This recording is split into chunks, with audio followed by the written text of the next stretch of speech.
உயர்தன்மை என்று நீங்கள் நினைக்கிறீர்கள்? அங்குள்ள வானலாகிய மலைகளா, வற்றாத ஜீவ நதிகளா, வானுயர்ந்த மரங்களா, அல்லது அங்கு தோன்றிய மகான்களா, மக்களா, மொழியா, சமுதாய அமைப்பா? சிந்தியுங்கள். அரிது அரிது மானிடராதல் அரிது, மானிடராயினும் கூண் குருடு செவிடு பேடி நீங்கி பிறத்தல் அரிது, ஞானமும் கல்வியும் நயத்தல் அரிது என்றார் அவையார். எதற்கு மானிடராதல் அரிது? ஒரு புலியாவோ சிங்கமாவோ பிறந்திருக்கலாம். கல்வியும் ஞானமும் மானிடருக்கு மட்டுமே கிடைக்கும் என்றால் மானிடராதல் அரிது. ஒரு சமுதாயத்தை உயர்ந்த நிலையில் வைக்க உதவும் கல்வி இன்று வியாபாரமாக்கப்பட்டுள்ளது. நேற்றைக்கு அதிகமாக காணப்பட்ட தீண்டாமை, பெண்ணடிமை போன்ற பல சமுதாய கேடுகள் களைய கல்வி அவசியம். ஆனால் அந்த கல்வி என்னும் வைர மோதிரத்தை அணிந்து கொள்ளும் நம் விரல்கள் இன்று தொழுநோயால் பிடிக்கப்பட்டிருக்கின்றன என்றால் அதற்கு அகிம்சை, சமத்துவம், பெண்ணடிமை ஒழிப்பு, தீண்டாமை ஒழிப்பு போன்ற காந்திய கல்வி வழியை நாம் ஒழுகவில்லை. இன்று நினைத்தவுடன் வேறு கண்டத்தில் உள்ள மக்களிடம் தொடர்பு கொள்ளவும், செவ்வாய் கிரகத்துக்கு மக்களை குடியமர்த்த திட்டம் போடவும் முடிகிறது. அதே அறிவியல் வளர்ச்சியில்தான் மனித நேயத்தையும் சகிப்புத்தன்மையை வேறெடுத்திருக்கிறது. எல்லோருக்கும் எல்லாம் அந்த சமூக நீதியை அறிவியல் மூலம் சாதித்துவோம். அஞ்ஞானம் அழிவதற்கும் மெய்ஞானம் வளர்வதற்கும் விஞ்ஞானம் அழிவதற்கு வேண்டும். யாரும் முதே யாவரும் கேளு என்று போதித்த கல்வி இன்று என் நாடு என்று குறுகி, என் மதம், என் மாநிலம், என் சாதி, என் குடும்பம் என்று குறுகி நான் என்று கூறியிருக்கிறது. அறிவே சிவம், அன்பே சிவம், அன்பே அல்லா, அன்பே இயேசு. மதம் என்பது ஒரு மனிதனின் மனித ஆத்மா நிலையில் இருந்து மகாத்மா நிலைக்கு, இறைநிலைக்கு உயர்த்துவதற்காக, முக்திக்காக உருவாக்கப்பட்டது. அன்று வேற்றுமை ஒற்றுமை கண்ட மதம் இன்று பிரிவினை தூண்டு மதமாக மாறிவிட்டது. ஆணும் பெண்ணும் நிகரென கொள்வதால் அறிவில் ஓங்கி வைகம் தடைக்குமாம் என்றால் பாரதி. அர்த்தநாரீஸ்வரர் தத்துவம் இதைத்தான் சொல்கிறது. மண்ணாங்கனுக்கு பார்ப்போம், அடிப்படைகளை பார்ப்போம் மட்டுமே பெண்கள் என்ற நிலைமை வேண்டுமானால் இன்று மாறி இருக்கலாம். ஆனால் இன்றும் பெண் அடிமை வன்முறை இருக்கத்தானே செய்கின்றன. எந்த ஆணுக்காக சரி எனும் கொள்கை நடந்திருக்கிறதா? பாலியல் பலாத்காரம் 5 வயது சிறுமி கூட விட்டுவிட்டதில்லை.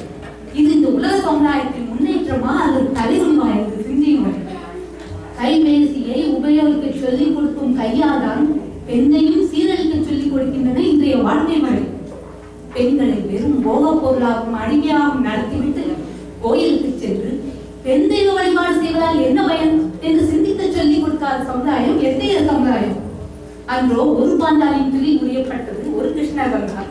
இன்றோ ஆயிரம் பாண்டாளின் துளிகள் உரியப்பட்டுக் கொண்டிருக்கின்றன. கிருஷ்ண பரமாத்மா தான் வருவதே இல்லை. பேரியாளும் நாட்டிலே பிணம் தின்னும் சாத்திரங்கள். காந்தியை தேச விரோதியாக சித்தரித்து விட்டு கோல்சைக்கு கோயில் கட்ட சொல்லிக் கொடுக்கும் சமுதாயம் போகும் வழி சரிதானா? சிந்தித்து பாருங்கள்.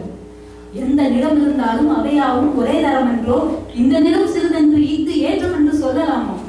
ஆனால் என் நிலம் இல்லை என்பதற்காக உன்னை கொல்லவும் தயங்க மாட்டேன் என்று நடக்கும் பாதுகாவலர்களால் யாருக்கு பாதுகாப்பு?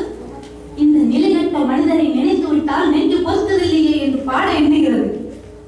ஓடி விளையாடு பாப்பா, காலை எழுந்தவுடன் படிப்பு, பின்பு கனிவு கொடுக்கும் நல்ல பாட்டு, மாலை முழுவதும் விளையாட்டு என்றால் பாரதி.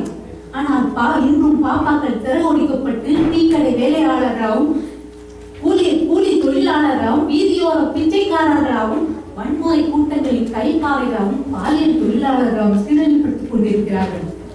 பல நாடுகளில் மனித உரிமைகள் மீறப்படுவதற்கு காரணம் எந்த ஒரு தனிப்பட்ட மனிதனும் தன் உரிமைகளை விரும்புகிற அளவுக்கு கடமைகளை செய்ய விரும்புவதில்லை.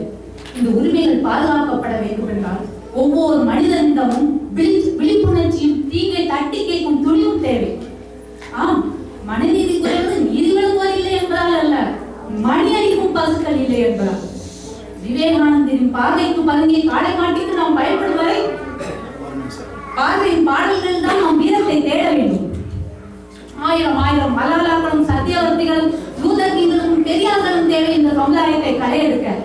என்று கருப்பும் வெள்ளையும் கை கொடுக்கிறார்களோ, என்று திங்களமும் சிங்களமும் தமிழும் தோல் கொடுக்கிறார்களோ, என்று புத்தனும் இயேசுவும் அல்லாவும் ஹரியும் சிவனுக்குள்ளேயே பிரச்சனை ஒன்று சேர்க்கிறார்களோ, அன்று கடவுள் வென்றால் தேவர்கள் வென்றனர் என்ற நிலை மாறி இந்த மாணவன் வென்றதுமா என்ற நிலை வரும். மூளை நரம்புகளில் இருந்து இதயத்தின் தசை இருக்குக்குள் நம் தலைமையகத்தை மாற்றிக் கொள்ளலாம். அப்பொழுதுதான் மனித நேயம் தலைக்கும். இந்த ஜாதி நூலும் நீதி நூலும் சொல்லும் 10ஆம் வசதி சமுதாயம் போகட்டும். பழைய சமுதாயத்தை பாடைக்கு அனுப்பிவிட்டு புதிய சமுதாயத்தை மேடைக்கு அடைக்க நம்முடைய பங்களிப்பு எவ்வளவு தேவை என்று சிந்தித்து செயல்படுவோம்.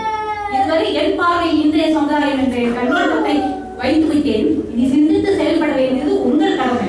என்னுடைய பார்வை எதிர்மறையாக இருக்கலாம், ஆனால் இழுத்துறையா ஏழரா மன்னன் என்பது போல நம் சமுதாயம் அமையாமல் மேன்மேலும் வளர வேண்டும் என்பதற்காக என்னுடைய நேர்மையான சிந்தனையுடன் என் கண்ணோட்டத்தை சமர்ப்பித்துள்ளேன்.